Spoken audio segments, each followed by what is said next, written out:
Inspired by the last talker, I'm going to have a little song about internet porn. No, just kidding.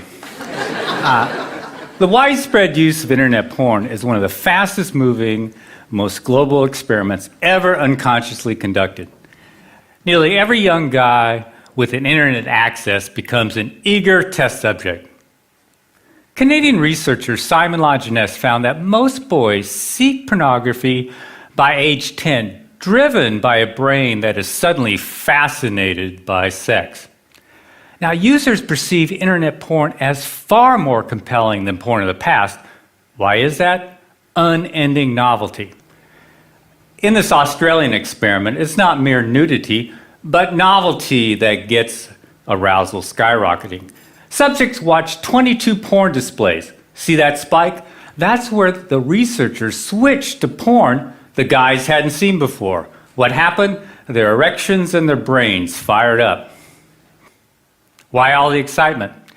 Mother Nature likes to keep a male fertilizing willing females as long as any new ones are around. In that top line, the ram, he needs more and more time to mate with the same old ewe.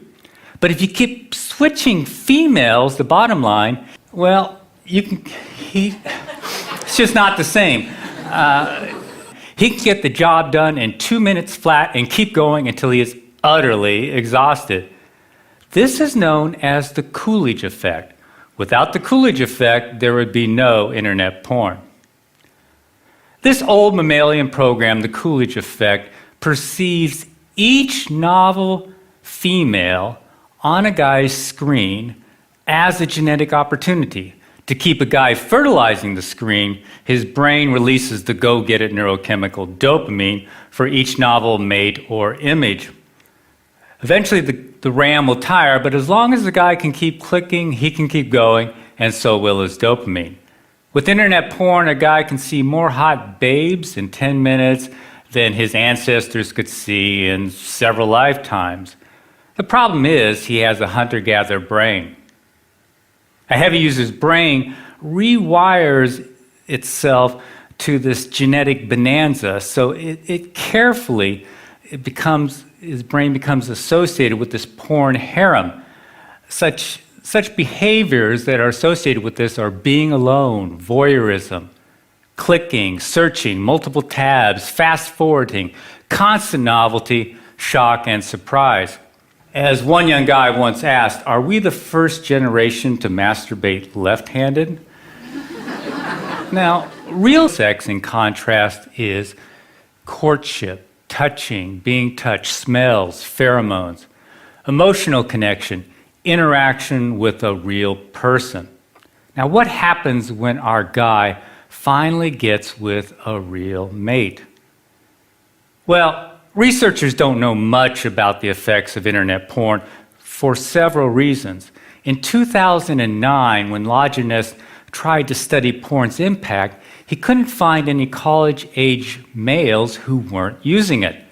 So the first serious dilemma is that studies have no control groups. Now, this creates a huge blind spot. Imagine if all guys started smoking at age 10 and there were no groups that didn't. We would think that lung cancer is normal for all guys. Undaunted by his lack of non-users, Lajeunesse asked 20 male students, is internet porn affecting you or your attitudes towards women? Their answer, nah, I don't think so. But they've been using it for about a decade then, pretty much non-stop. This is like asking a fish what it thinks about water. Which brings us to a second problem.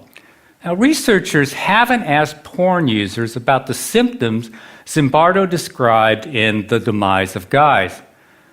Arousal addiction symptoms are easily mistaken for such things as ADHD, social anxiety, depression, concentration problems, performance anxiety, OCD, and a host of others.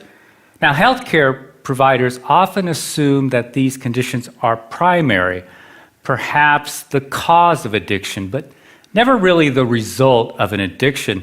As a consequence, they often medicate these guys without really inquiring about if they have an internet addiction. So guys never realized that they could overcome these symptoms simply by changing their behavior.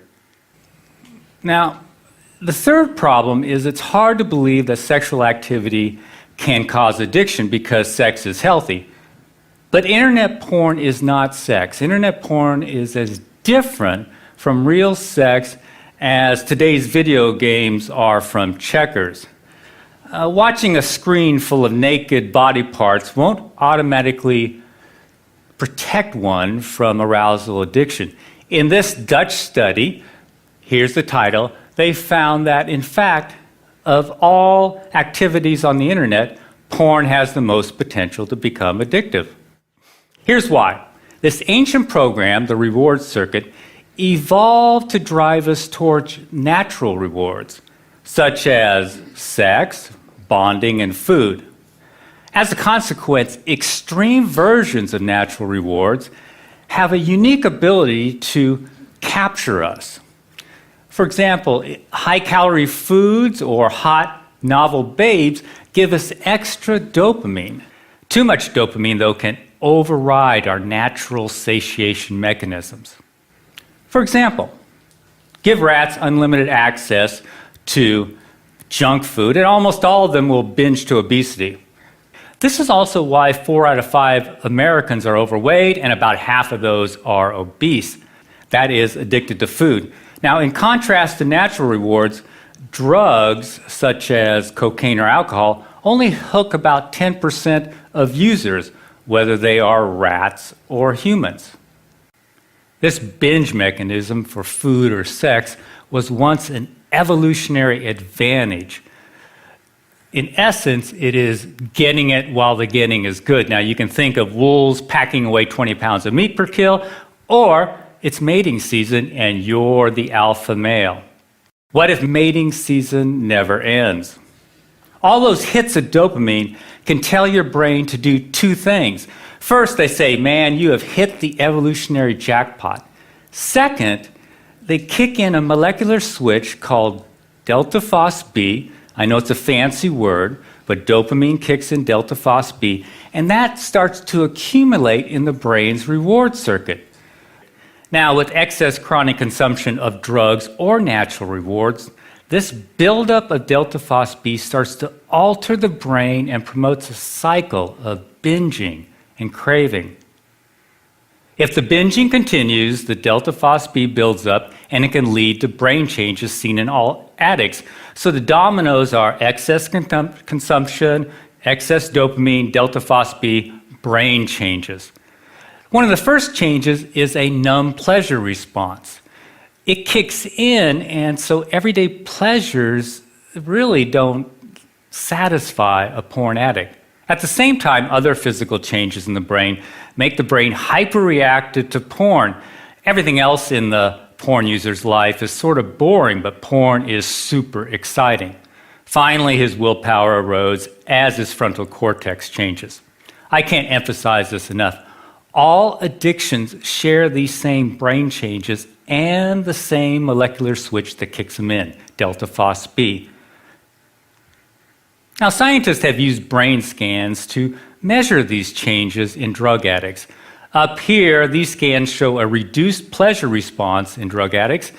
These and several other changes have also been seen in gambling addicts, food addicts, very recently in video game addicts, and now in internet addicts. I apologize for filling up this slide with brain studies. Just notice the dates, but I want you to know that they exist. So far, all brain research points in only one direction. Constant novelty at a click can cause addiction. Now, we know this because when scientists examined former internet addicts, they found that these brain changes were reversing themselves. Unfortunately, none of these studies isolate porn users, but they do include them. Here's the game changer. At last, we have a group of guys who are no longer using internet porn. That's right, heavy users are voluntarily giving it up by the thousands. These guys are the missing control group in the great porn experiment. They're showing experts what changing one single variable can do.